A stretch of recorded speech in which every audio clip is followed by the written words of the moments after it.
मऊगंज जिले के नईगढ़ी थाना क्षेत्र के अंतर्गत आने वाले शासकीय उत्कृष्ट सीनियर बालक छात्रावास में शनिवार रात 11 बजे करीब सिलेंडर के ब्लास्ट हो जाने से एक बड़ा हादसा हो गया, जिसमें 8 छात्रा एवं एक रसोइया सहित घायल हो गए, जिसमें एक छात्रा का पैर कट गया। सभी घायलों को संजय गांधी रीवा में उपचार के चल रहा है। घायलों की जानकारी लेने नईगढ़ी जनपद अध्यक्ष ममता कुंज बिहारी तिवारी संजय गांधी अस्पताल पहुंचकर घायलों से चर्चा की और हर संभव मदद करने की बात कही। अगस्त क्रांति मंच के संयोजक कुंज बिहारी तिवारी ने चर्चा के दौरान बताया कि बहुत बड़ी घटना टल गई है। हमने जिला प्रशासन से बात की है, घायलों को हर संभव मदद की जाएगी और हम भी अपनी तरफ से जो संभव मदद होगी अवश्य करेंगे।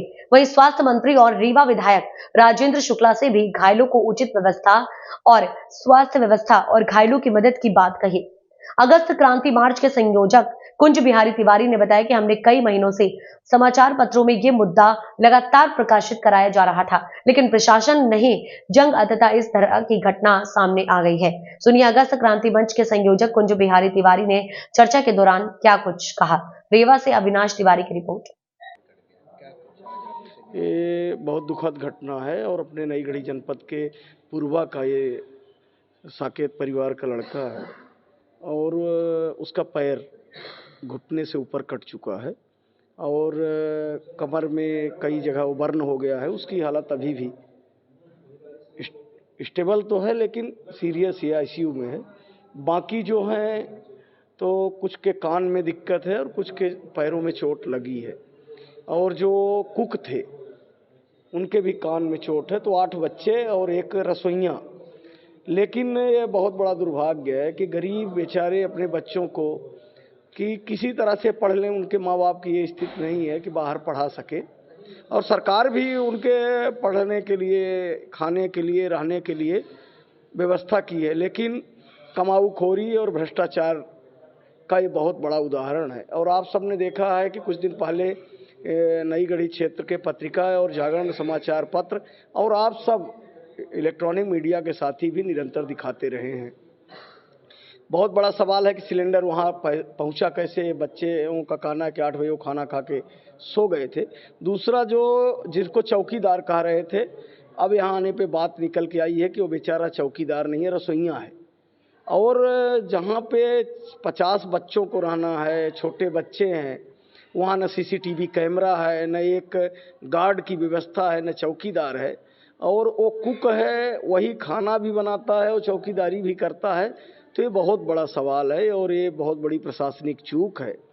और जब इस तरह की घटनाएं होती हैं तो 1-2 दिन मीडिया में भी चलता है, प्रशासनिक लोग भी आते हैं। सुबह हमारी कलेक्टर साहब से बात हुई थी और इनकी आर्थिक मदद की बात हुई है। जनपद अध्यक्ष आपके साथ पास ही खड़ी हैं, इन्होंने भी अपनी तरफ से मदद के लिए कहा है और हमने भी कहा कि रेड क्रॉस के माध्यम से हम सब कोई डोनेशन करें। बहुत गरीब घर के लोग हैं, आप देखे होंगे कि आए हैं, इनके पास कपड़े तक नहीं हैं। तो प्रशासनिक मदद मिले और जो बच्चा जिसका पैर कट गया है, आपके माध्यम से माननीय स्वास्थ्य मंत्री और यहाँ से हमारे उप मुख्यमंत्री हैं माननीय शुक्ला जी, उनसे हाथ जोड़ के विनती है कि इस बच्चे को कहीं अच्छी जगह व्यवस्थित कराया जाए जिससे इसका जीवन बच सके। इसलिए कि भी हमने देखा है वो पीठ तरफ पूरा जला हुआ है, पैर कट गया है, तो उसको बहुत केयर की ज़रूरत है। तो उसको अलग से केयर करने की ज़रूरत है। और जो दोषी हैं, आप सबको मैं पेपरों की कटिंग भी दूंगा और आपके जनपद अध्यक्ष कई दिन से क्षेत्र में जाती हैं, तो जो स्कूलों की व्यवस्था, स्वास्थ्य की व्यवस्था, आंगनबाड़ी की व्यवस्था और इन जो महिला बच्चियों का छात्रावास है उसका कल की स्थिति को भेजूंगा कि बच्चियां कह रही हैं खाना ठीक नहीं मिलता। और सबसे बड़ी चीज़ है कि शिक्षा है और सबसे बड़ी चीज़ है सुरक्षा।